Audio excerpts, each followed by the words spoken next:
मसीह में मेरे सब बहन भाइयों को मेरा जय मसीह की। मैं पास्टर आशर आप सबको वेलकम करती हूँ प्रभु की हजूरी में। आप सबको ब्लेस करती हूँ। खुदावन का अनुग्रह, खुदावन की दया और खुदावन का दाहिना बड़ा सामर्थ्य हाथ आपके जीवनों के ऊपर बना रहे। हालेलुया, आमेन। और इस समय के लिए धन्यवाद करते हैं, आज के वचन के लिए धन्यवाद करते हैं। आज का वचन जो है वो आपकी जिंदगियों में 100 गुना फल लेकर है। परमेश्वर का पवित्र आत्मा आपकी जिंदगियों में 100 गुना फलों के साथ आपकी जिंदगी में अद्भुत अचंभे तरीके से काम करे और आप गवाहियों के साथ आए। यीशु के नाम में प्रार्थना करते हैं, आमेन। आज का जो वचन मैं आपसे शेयर करना चाहती हूँ वो ये है कि जब भी आप कभी दुखों में, परेशानियों में, मुसीबतों में होते हैं तो आप शिकायत ना करें, आप आराधना करें। आप परमेश्वर की स्तुति करें, परमेश्वर की वर्शिप करें, परमेश्वर को महिमा दे, परमेश्वर का धन्यवाद करे, इसके शुक्रगुजार ठहरे। हालेलुया। मत्ती 15 उसकी 22 आयत में लिखा है कि उस प्रदेश से एक कनानी स्त्री निकली और चिल्लाकर कहने लगी कि हे प्रभु, दाऊद की संतान, मुझ पर दया कर, मेरी बेटी को दुष्ट आत्मा बहुत सता रहा है।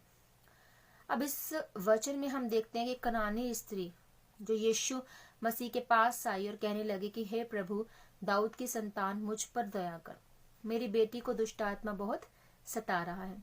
अब इसके बाद प्रभु यीशु मसीह ने कहा कि मुझे सिर्फ इजराइल की खोई हुई भेड़ों को ढूंढने के लिए, उनको बचाने के लिए ही भेजा गया है। पर वो औरत यीशु मसीह के आगे क्या करती है? प्रणाम करती है, उसकी स्तुति करती है, उसके आगे झुकती है और कहने लगी कि हे प्रभु, मेरी सहायता कर। अब प्रभु यीशु मसीह ने उत्तर दिया कि लड़कों की रोटी लेकर कुत्तों के आगे डालना अच्छा नहीं। पर उस औरत ने कहा कि सत्य है प्रभु, पर कुत्ते भी वह चूर चार खाते हैं जो उनके स्वामियों की मेज से गिरते हैं। इस पर यीशु ने उसको उत्तर दिया कि हे स्त्री, तेरा विश्वास बड़ा है, जैसा तू चाहती है तेरे लिए वैसा ही हो। और उसकी बेटी उसी घड़ी से चंगी हो गई।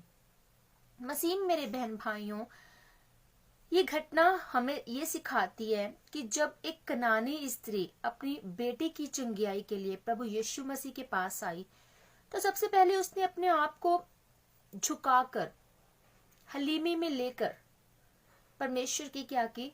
आराधना की। अपने आप को क्या किया? नीचा किया, झुकाया और परमेश्वर की आराधना की। आज हमारी जिंदगियां भी ऐसी हैं। अगर आपको लगता है कि आप परमेश्वर से कैसे बात कर सकते हैं, आप इतने पापी इंसान, आप कैसे प्रभु के आगे जा सकते हैं, यकीन मानिए जब आप परमेश्वर के आगे झुक जाते हैं, अपने, चाहे आप लाख बार पापी हैं, चाहे आपने लाख बार गुनाह किए, पर परमेश्वर आपको माफ कर देता है।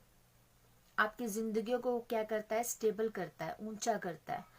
जब आप अपना आप परमेश्वर के आगे समर्पित कर देते हैं तो फिर देखिए कि परमेश्वर आपको कैसे संभालता है। जब आपके अंदर आप अपने घमंड को मार देते हैं, अपनी अमीरी, अपनी लालसाओं को मार देते हैं, तो उस समय जब आप परमेश्वर के आगे झुकते हैं कि खुदावन महान है, क्योंकि इंसान अपने आप को कई बार क्या है? बड़ा मानने लग जाता है कि मैं ही सब कुछ हूं, मैं ऊंचा हूं, मैं अमीर हूं, मैं अपने रिश्तेदारों में ऊंचा हूं, ये मुझसे नीचे हैं। जब आपके अंदर ये चीजें होती हैं तब आप परमेश्वर से दूर होते हैं। और जब आप इन चीजों को निग्लेक्ट करते हुए, अपने आप को नीचा करते हुए प्रभु के आगे झुकते हैं तो परमेश्वर आपको माफ करता है और परमेश्वर आपको ऊंचा करता है। हालेलुया। सो इस औरत ने भी यही किया, उसने अपने आप को झुकाया परमेश्वर के आगे और परमेश्वर कह रहे हैं कि मैं, जो लड़कों की रोटी है वो कुत्तों के आगे डालना अच्छी बात नहीं है, कि मैं अपने, जो मेरे बच्चों के लिए ठहराई गई रोटी है वो मैं तेरे आगे डाल दूं। तो ये ठहराया गया था कि वो कनानी स्त्री थी और उन लोगों के लिए परमेश्वर काम नहीं करना चाह रहे थे। पर प्रभु यीशु कहते हैं कि मैं सिर्फ इजराइल की खोई हुई भेड़ों को बचाने के लिए भेजा गया हूं, उन्हें ढूंढने के लिए भेजा गया हूं। हालेलुया। पर उस स्त्री का विश्वास था, उसने जब अपने आप को झुका लिया तब, और परमेश्वर की आराधना की, उसका धन्यवाद किया, तो उसकी बेटी ने उसी घड़ी क्या पाई? चंगियाई पाई। याद रखें कि आप बुलाए गए हैं परमेश्वर के बड़े कामों को करने के लिए, और वो बड़े काम तब ही होंगे जब हमारा जो रिलेशन है वो परमेश्वर के साथ बना होगा। बाइबल बताती है कि कलीसिया को सिद्ध करने के लिए परमेश्वर ने पास्टर, शिक्षक, प्रचारक, भविष्यवक्ता और प्रेरित ठहराए हैं, ताकि वो बड़े बड़े काम जिनको करने के लिए परमेश्वर ने हमें अपने पास बुलाया है, हम उन्हें कर सके। बाइबल बताती है कि शैतान ने यीशु मसीह को 3 बार परखा। शैतान ने यीशु मसीह को 3 बार परखा, और जब तीसरी बार शैतान ने यीशु मसीह को परखा और कहा कि अगर तू मुझे प्रणाम करे और मेरी आराधना करे तो मैं तुझे दुनिया का सारा राज दे दूंगा। शैतान ने ये बात कही कि अगर तू मुझे प्रणाम करे, यीशु मसीह को कह रहा है वो, कि अगर तू मुझे प्रणाम करे तो मैं दुनिया की जो राज है, जो ऐशो आराम की जिंदगी है, ये मैं तुझे दे दूंगा। शैतान इसलिए ये सब कह रहा था क्योंकि वो जानता था कि जब कोई व्यक्ति रूह और सच्चाई से परमेश्वर की आराधना करता है तो परमेश्वर उस व्यक्ति को आशीष देता है। उस दौरान शैतान जो था वो परमेश्वर के साथ एक मुकाबला कर रहा था।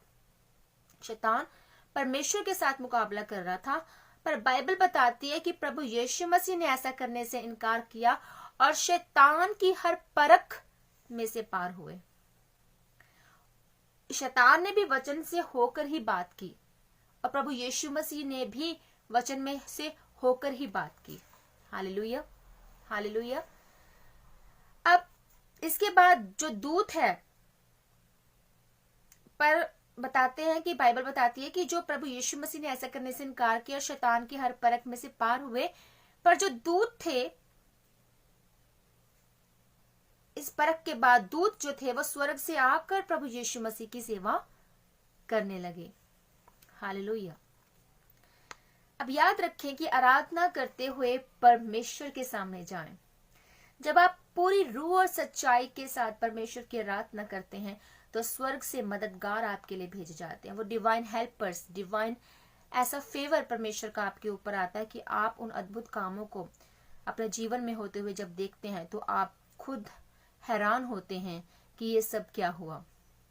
क्योंकि क्या कर रहे हैं आप? सिर्फ अपने बोझ, अपनी चिंताओं को प्रभु को दे रहे हैं और आप परमेश्वर की प्रेज कर रहे हैं, प्रभु की महिमा कर रहे हैं। हालेलुया। और पर आज लोग उदास होकर शिकायत करते हुए परमेश्वर के सामने जाते हैं कि यही कारण है कि प्रार्थना करने के बाद भी कोई उत्तर नहीं मिलता। भजन 100 में लिखा है कि आनंद से यहोवा की आराधना करो, जय जयकार के साथ उसके सम्मुख आओ। याद रखें कि परमेश्वर की आराधना शैतान के खिलाफ एक परमाणु बम है, एक परमाणु बम है। बाइबल बयान करती है कि दाऊद दिन में 7 बार परमेश्वर के सामने जाता था और आराधना करता था। यही कारण था कि दाऊद अपने जीवन में 66 लड़ाइयां लड़ा और एक भी नहीं हारा। हालेलुया। यही जयवंत जीवन देने के लिए परमेश्वर आपकी जिंदगी में भी आए हैं। आज मैटर नहीं करता कि आपके हालात क्या है, मैटर करता है कि आप अपनी अंदर की मैं को खत्म करते हुए, पाप से तौबा करते प्रभु के सामने किस तरह से जाते हैं। रिपेंट करें, सब पापों का पश्चाताप करें, बोले एक एक अपने गुनाह को प्रभु के आगे, कहे कि प्रभु मुझे माफ कर दे। अपने अंदर से उस घमंड को, उस मैं को निकालते हुए, अपने आप को नीचा करते, झुकाते हुए कि सब कुछ खुदावन खुदा है, हम कुछ नहीं उसके बगैर और हम कुछ नहीं कर सकते उसके बिना। अपने आप को परमेश्वर के आगे सौंप दें आप। फिर देखें, जब आप अपने आप को परमेश्वर के आगे सौंप देते हैं, परमेश्वर आपकी जिंदगियों की उन लड़ाइयों को लड़ता है, वो आपके मुकदमों को लड़ता है। आपको किसी इंसान से मांगने की जरूरत नहीं है, आपको परमेश्वर की सिर्फ प्रेस करने की जरूरत है। फिर देखिए खुदावन आपके जीवनों में कैसे अद्भुत अचंभे तरीके से काम करता है और आप अपनी प्रभु की जीवित गवाहियों के साथ प्रभु के नाम में जब आप बढ़ते जाएंगे, प्रभु की महिमा करते हुए आप उन गवाहियों को देते हुए नजर आएंगे। Hallelujah, hallelujah. सो खुदावन आपको ये फजल दे और याद रखे कि परमेश्वर की जो आराधना है आपके लिए परमाणु बम है, एक एटम बम है। वो शैतान के खिलाफ, और जिस व्यक्ति को परमेश्वर की आराधना करने आ गई वो परमेश्वर से सब कुछ ले सकता है। वो परमेश्वर से सब कुछ ले सकता है। जैसे खुदावन की आराधना करनी आ गई, वो परमेश्वर से सब कुछ ले सकता है। आमीन। खुदावन का ये वचन जो मैं आपसे शेयर करना चाहती थी, परमेश्वर आपको बहुत तायत रीति से इस्तेमाल करे। बहुत अद्भुत अचंभित तरीके से गवाहियां आपके जीवनों में बनने जा रही हैं, और खुदावन का फजल आपके जीवनों में इस वचन के जरिए हो चुका है। आप प्रभु के नाम में आप बढ़ने जा रहे हैं। 100 गुना फलों को आप लेने जा रहे हैं, और उन फलों को कोई शैतान की शक्ति चुरा ना सके। ये फजल परमेश्वर का आपके जीवनों में इस वचन के जरिए हो चुका है। मैं प्रभु का धन्यवाद करती हूँ इस वचन के लिए। खुदा उनका धन्यवाद करते हैं इन तमाम बरकतों आशीषों के लिए जो परमेश्वर ने हमें हमारे जीवनों में दी। और याद रखें, जब आप उन गवाहियों के लिए, तमाम उन बरकतों आशीषों के लिए रोज खुदा उनका थैंक्स करते हैं, और एडवांस में आने वाली जो गवाहियां हैं, जो आपके जीवनों में बरकतें आशीषें हैं, वो परमेश्वर आपको दिखाना शुरू कर देता है कि मैं तेरी जिंदगी में ये सब काम करने जा रहा हूँ। आप बस सब्र रखें, क्योंकि God's time is the best time. आपको निराश होने की जरूरत नहीं है, प्रभु में बढ़ते रहने की जरूरत है। शिकायत ना करें, सिर्फ खुदावन की आराधना करें, क्योंकि मसीह में लिखा गया कि मसीह में सब बातें मिलकर भलाई को पैदा करती हैं। और परमेश्वर आपके जीवनों में जो, अगर आपको लगता है कि ये सब गलत हो रहा है, वो सब गलत नहीं हो रहा। वो आपके जीवनों में कुछ चाहता है, कुछ उसका मकसद है, और आप उसे नहीं समझ पा रहे हैं। इसलिए आप उन बातों को समझें, प्रभु के उस गहरे भेद को जानें, और इंतजार करें। और इंतजार का फल कहते हैं कि मीठा होता है। तो परमेश्वर में वो मीठा फल आप खाने पाए। यीशु मसीह के सामर्थ्य नाम में मैं आपके लिए प्रार्थना करती हूँ। और इस फजल के लिए जो प्रभु का हम पर हुआ, और ये जो वचन आज प्रभु ने हमें दिया, मैं थैंक्स करती फिर से खुदावन का। आइए प्रार्थना करते हैं आप सबके लिए प्रभु यीशु के सामर्थ्य से लाले बड़े नाम में। सर्वशक्तिमान परमेश्वर पिता, मैं इस वचन को खुदावन जी मैं समझती हूँ पिता, और कि ये वचन प्रभु जी जो आपने दिया, आपका पवित्र आत्मा इनके जीवनों में काम करे पिता।